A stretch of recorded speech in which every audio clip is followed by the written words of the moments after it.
They laughed. When a janitor's daughter walked onto Harvard's debate stage, wearing old sneakers, a borrowed dress, and no name anyone recognized. But one sentence changed everything. Before we begin, tell us in the comments where you're watching from, and hit that like button if you believe every voice deserves to be heard. This is the story of Allara Thompson, and how one girl from nowhere made the whole world stop and listen. They laughed when 17-year-old Allara Thompson walked onto Harvard's grand debate stage, wearing her janitor mother's old sneakers. Judges whispered. Elite students smirked. One boy leaned back and muttered, "This'll be quick." But she didn't flinch. She adjusted the crooked mic, looked straight at the front row, and calmly said, "The test of intelligence isn't where you begin. It's whether you rise when the world tells you to sit." Silence. Every face turned toward her, not with respect, yet with curiosity, with doubt. But that one sentence was enough to shift the air. No one had expected her to last a minute, but in the next 10 minutes, she would change lives. She didn't come from prep schools, didn't have private tutors. Her classroom was Harvard's empty corridors. Her teacher, her mother, a janitor. Allara grew up pushing a mop down marble floors, whispering arguments to herself in quiet lecture halls. She found torn textbooks in trash bins and studied them at night under a flickering bulb. She didn't speak from the paper. She spoke from pain, from purpose, about injustice in education, about how standardized tests were designed for privilege, not intelligence. How students like her were always told to stay quiet, to sit in the back, to clean the front, but never to speak from it. She quoted court cases, shared real-life examples, not from books, but from buses, laundromats, and waiting rooms. She didn't beg, she didn't boast, she simply told the truth. And the room? It listened. Her opponent, Blake Whitmore, third, son of a senator, started losing his smile. His voice when it came time to speak was clean and clear, but it was hollow. He used big words, but there was no weight behind them. He defended numbers. Allara defended lives, and everyone felt the difference.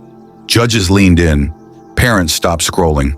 A girl in the back started live streaming. Within minutes, Allara's voice had gone viral. By the time she left the stage, millions were already watching. Then came the result.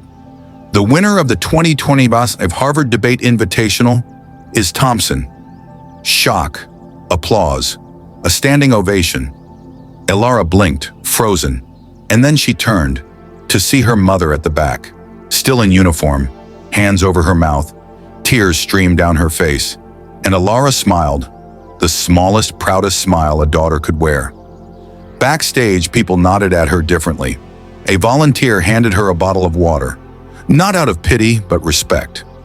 She sat quietly in the farthest corner, notebook in her lap, the cover barely held together with tape. On it, a photo of her and her mom in their tiny apartment kitchen, paper decorations behind them. She didn't speak. She didn't celebrate. She just breathed, like someone who had been holding it in for years. Blake stood in the corner, whispering to his coach. His pride cracked. His confidence was shaken by a girl in borrowed shoes and real words. 20 minutes later, the finalists were called back to the stage. This time, Allara walked with her head high. She had never worn a crown, never walked a red carpet, but in that moment, she belonged. The judge took the mic. What we witnessed tonight was one of the most powerful arguments in a decade. Both sides were strong, but one voice stood out for its courage, clarity, and truth. And then came the words that would change everything. The winner is Thompson. Cheers erupted, cameras flashed, and as Allara held the golden plaque, she looked not at the crowd, but to her mother. She didn't have to say anything.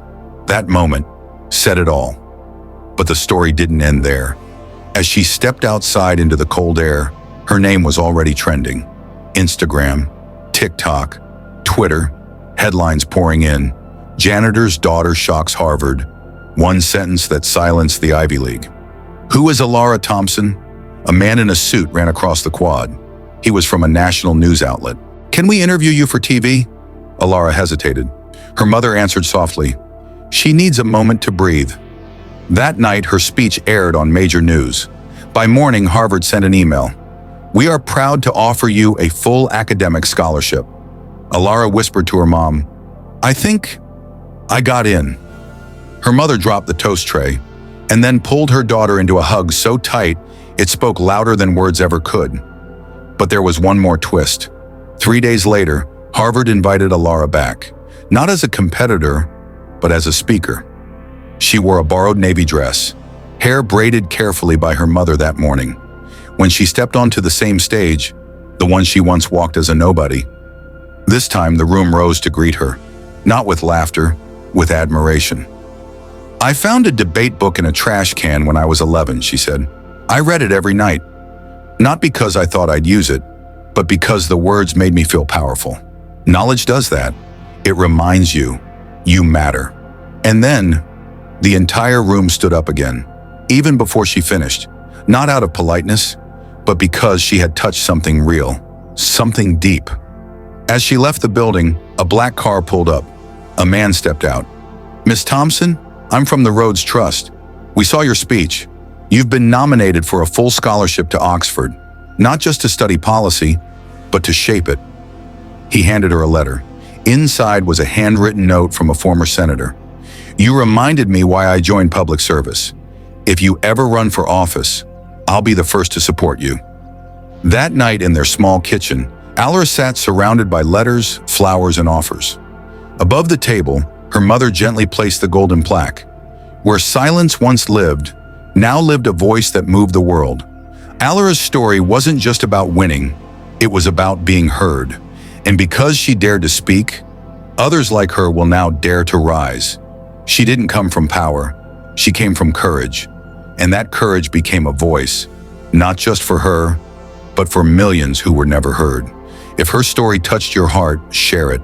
Because somewhere out there, another Allara is waiting to rise, to speak, to be seen. To every unseen voice, we hear you now.